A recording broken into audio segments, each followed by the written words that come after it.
Hello friends, and not yet friends, welcome to another round of trying to tofuify everything. I'm so excited to share this one with you, peanuts. Thanks to everyone who requested it. If you're not familiar with the series, we're taking non-soy ingredients one at a time and applying the traditional tofu making method, seeing if we can extract the protein and turn it into a solid block of tofu-like food. Some have been very successful, others less so. And, well, one might be dangerous and requires further investigation, but today, peanuts. Safe and familiar. Though I had a rather difficult time sourcing raw unroasted peanuts until, as some of you know, I found some at a local Chinese herbal store outside the Asian supermarket recently.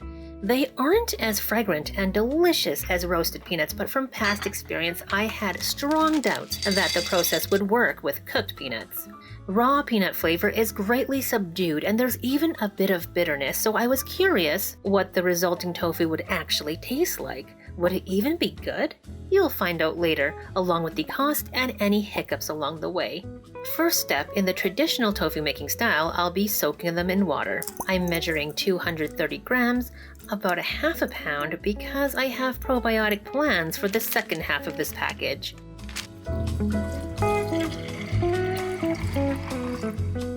And just for fun, even though I don't really think it will work, I'm also soaking some unsalted roasted peanuts at the same time. These go in the fridge overnight, and the next morning, they are all plumped up.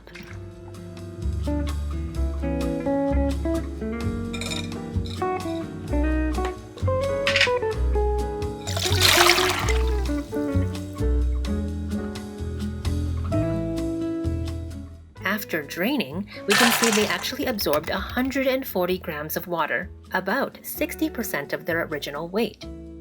Then, as we would with soaked soybeans, I'm going to blend them with double their volume of water. No exact measurements necessary.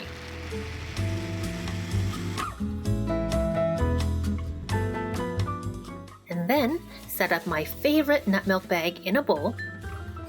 Pour that peanut puree in, do it up, and squeeze to separate the creamy, protein-rich peanut milk from the fibrous pulp, which of course we will not toss. Nut pulps are generally still tasty and quite useful, like with our pumpkin seed pulp. That made some really delicious crackers even without adding anything at all, just some seasonings if you like. This peanut pulp is totally different though. It doesn't really taste like anything, and it's so fluffy, reminding me of coconut flour. Maybe it's a dupe for coconut flour. You'll see what I use this for later on in the video. Back to the milk. I'm going to let it set for 20 minutes. Peanuts are high in protein, but they are also high in carbs. Not just fiber, but starch as well.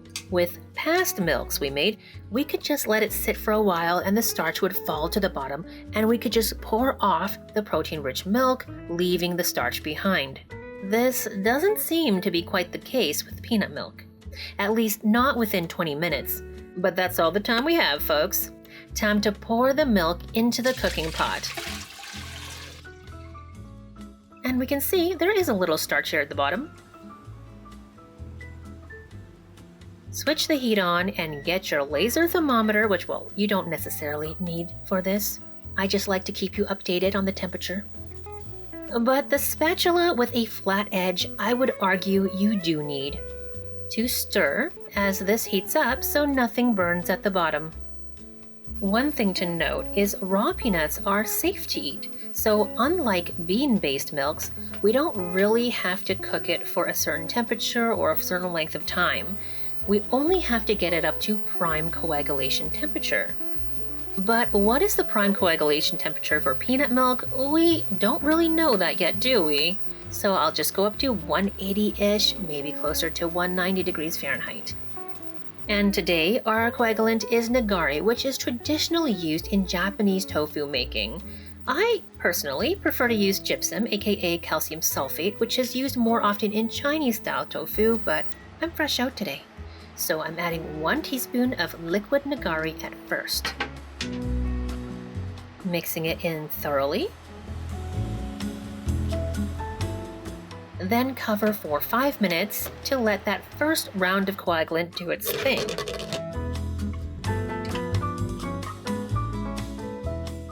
friends, we have a little bit of separation, the hint of fine curds, so I'm going in again.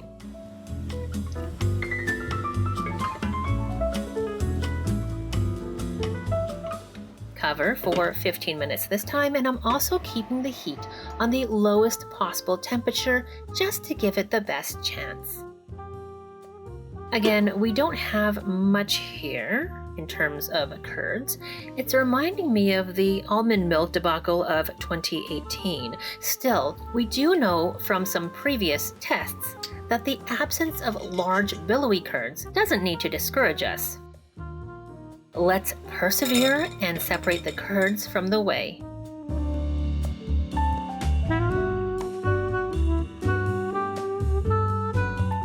The curds are really fine, and this isn't straining very quickly, so we're going to help it out with a spatula. I'm just scraping down the sides of the cloth, pushing down the curds around a bit so more liquid can flow through. I'm also not going to just stand around and wait because I got other things to do.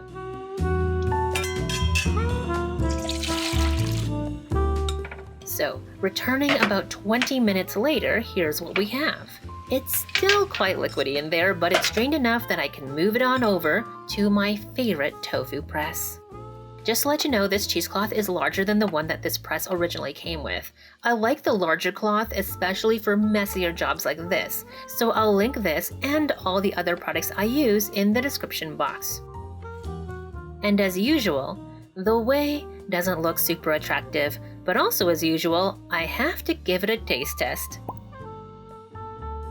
Anyways, wrap up the liquidy curds as the best as we can, and add the pressing lid. This is where I probably should have stopped. The curds are so fine and soft that it's bursting from the cheesecloth with the added pressure from the spring lid. That's okay though. This will go in the fridge overnight, and before we get to the results, I just want to thank you so much for being curious and supporting this series. If you could give this video a thumbs up and comment with any feedback, that would be really terrific, and subscribe if you want to. Now, let's see what our efforts have produced.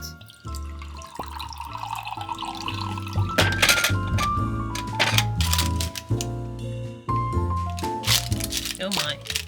Oh no.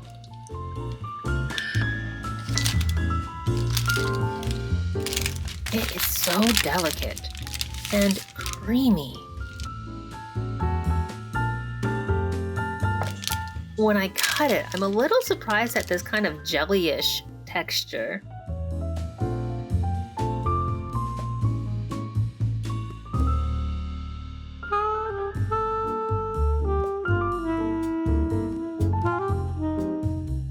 And it's delicious!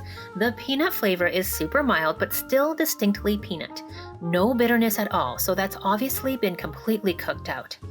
Like the sunflower seed tofu, it's given cream cheese. But let's give it a chance to be its best tofu self by mixing together a super simple coating. This is my usual nutritional yeast, onion and garlic, and salt blend. Just measure from the heart.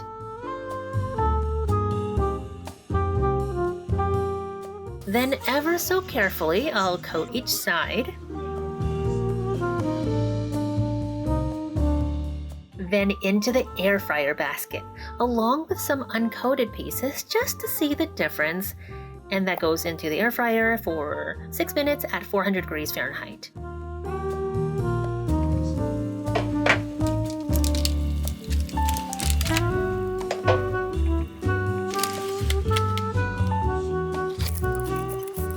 To be fair, I should taste the plain cold peanut tofu with just a little salt to enhance it.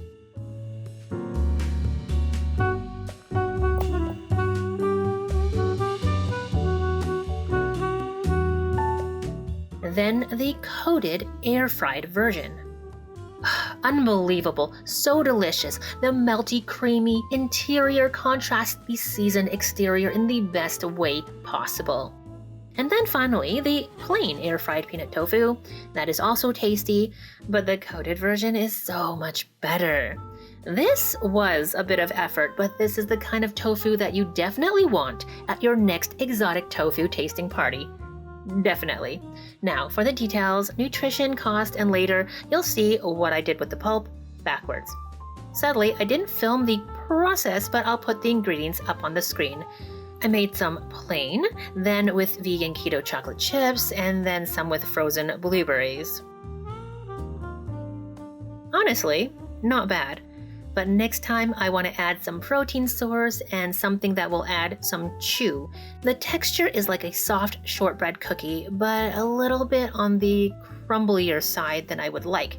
The blueberry cookies with the added moisture from the frozen blueberries taste more like muffin tops. I think we could tweak the formula and really make blueberry muffins from this. It's a work in progress, but I see lots of peanut tofu and other peanut curd variations in my future, so we'll have plenty of pulp to get our peanut pulp cookies and muffins right. Onto the cost. If we call these cookies bonus and assign the full cost to the tofu portion, then this amount of peanut tofu costs about $3 Canadian, which right now is about $2.25 US. Unfortunately, I didn't remember to weigh it, but I don't think we can really compare it to soy tofu. It doesn't replace soy tofu in the way fava bean or red lentil tofu can. It's really its own thing. Finally, on to nutrition. I'll be talking about calories, macros, and that sort of thing, so if you need to skip out now, I totally understand. Thank you so much for watching up to now, and I hope you have a fun time making your own peanut tofu. For everyone who's still here, let's discuss. Here's the nutrition facts for the amount of raw peanuts that we used according to Chronometer. From 230 grams of raw peanuts, there are 1,300 calories, 113 grams of fat, 59 grams of protein, 37 grams of carbs, 19.6 of which come from fiber, so we have a net carb count of 17.5 grams. So, how much protein, fat, and starch is in the pulp, and how much actually made it into the tofu? Well, that's pretty hard to say just by guessing. But if we assume all the fat, protein, and net carbs made it into the tofu, then this looks a lot more like high-fat cheese nutritionally than a typical tofu. So, this will affect how satiating it is, and probably how you would use this peanut tofu. So, what should we do with the other half of this pack of raw peanuts? Let me know what you think in the comments below.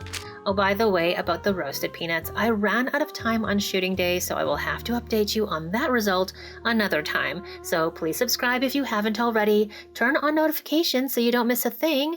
Thanks for watching, and bye for now.